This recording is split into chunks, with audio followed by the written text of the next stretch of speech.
తిరుపతి శ్రీ కపిలేశ్వర స్వామి వారి బ్రహ్మోత్సవాల్లో రెండవ రోజైన గురువారం రాత్రి శ్రీ కపిలేశ్వర స్వామి వారు చంద్రప్రభ వాహనంపై భక్తులను కటాక్షించారు. భజన మండళ్ల కోలాటాలు, భజనలు, మంగళ వాయిద్యాల నడుమ పురవీధుల్లో వాహన సేవ కోలాహలంగా జరిగింది.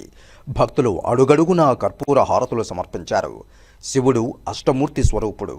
సూర్యుడు, చంద్రుడు, భూమి, నీరు, అగ్ని, వాయువు, ఆకాశం యజమానుడు శివుడి ప్రత్యక్షమూర్తులు. చంద్రుడు అమృతమూర్తి, వెన్నెల కురిపించి జీవకోటి మనస్సులకు ఆనందాన్ని కలిగించే షోడశ కళా ప్రపూర్ణుడు. శివభగవానుడు విభూతి సౌందర్యంతో ధవళ తేజస్సుతో వెలుగొందుతూ తన కరుణ కిరణాలతో అమృత శీతలకాంతులను జీవులకు అనుగ్రహిస్తాడు.